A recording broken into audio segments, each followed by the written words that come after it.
الحمد لله رب العالمين، والصلاة والسلام على أشرف الأنبياء والمرسلين سيدنا ونبينا محمد عليه أفضل الصلاة وأتم التسليم.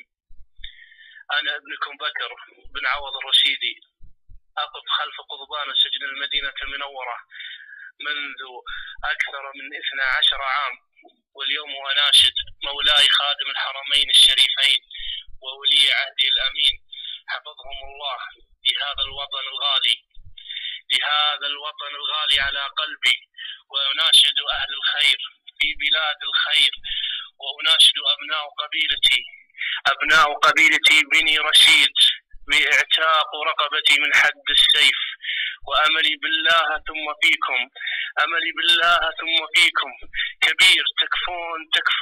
تكفون يا شيوخ القبيلة، تكفون يا عزوتي، تكفون يا ربعي،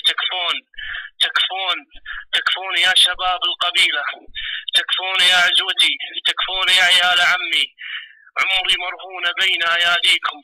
فكوا أسري يفك أسركم، ربعي لا تخلوني، لا تتركوني. والسلام عليكم ورحمة الله.